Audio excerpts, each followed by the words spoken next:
किशोरी पेडणेकर आपल्यासोबत आहेत। आज संपूर्णपणे भाषण आहे ते त्यांनी ऐकलेलं आहे। ताई, आज संपूर्णपणे भाषण ऐकलं। दोन्ही भाऊ जवळपास बऱ्याच वर्षानंतर एकत्र होते, एकत्र आले, काय मनामध्ये भावना? दोन्ही भावांनी सांगितलं आमच्यातला अंतरपाठ कमी कोणी केला, आम्ही पण मनापासून त्यांचे आभार मानतो। काही का होईना जे कोणालाच शक्य नाही झाले ते तुम्ही शक्य करून दाखवलात, त्याबद्दल मनापासून धन्यवाद। दुसरं म्हणजे दोन्ही भावांनी सांगितलं की महाराष्ट्र, मराठी आणि मुंबई याच्यावर कोण कारण नसताना कुछ करून येईल।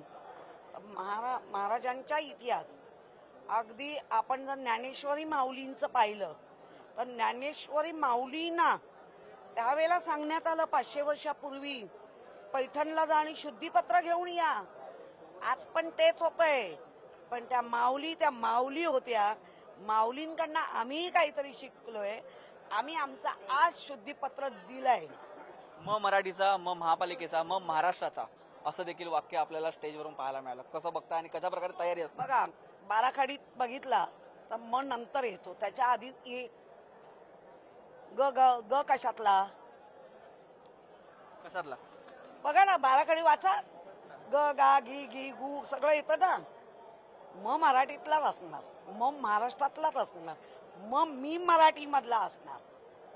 याच्याच मध्ये आपल्याला व्यासपीठावरून ऐकायला मिळालं की प्रत्येकाची म्हणजे कोण कुठल्या शाळेत शिकलं हे आपल्याला पाहायला मिळालं। राज ठाकरेंनी हे देखील सगळं वाचून दाखवलं।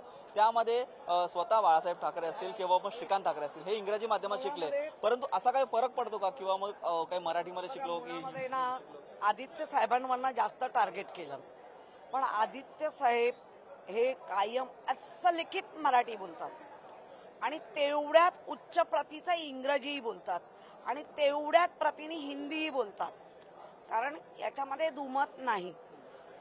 आम्ही कुठल्या भाषेला विरोध नाही केलाय, आम्ही तुम्ही जे सक्ती करताय लहान मुलांवर ते नको म्हटलं होतं, त्याचा एवढा अवडंबर केलं की ज्याच्यामुळे उद्धवजी आणि राजजी एकत्र आले। उद्धव ठाकरेंनी एक बोलून दाखवलं की जेव्हा ठाकरेंचं सरकार होतं, महासरकार होतं, तेव्हा आम्ही मराठी सक्ती आणलेली होती, परंतु त्या सक्तीच्या विरोधामध्ये अनेक लोक ती कोर्टात गेली आणि त्यावेळी हे संपूर्ण प्रकरण थांबलं। ती नावं येतील कोण कोण कोर्टात गेले, सगळे एकदम पुढ्या उघडल्या नाहीयेत, हळूहळू उघडू।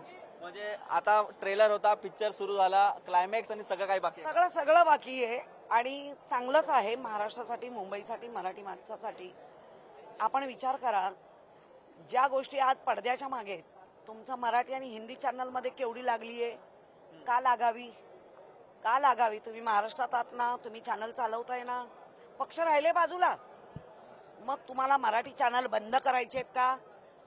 ही त्याची नांदी म्हणायची का? जे आमच्यापर्यंत तुम्ही अनेक गोष्टी पोचवताय, आम्ही मराठी चॅनल आणि सगळ्याच चॅनलचे आम्ही आभार मानतो, पण तुम्ही तुमच्यात का लावून घेतली?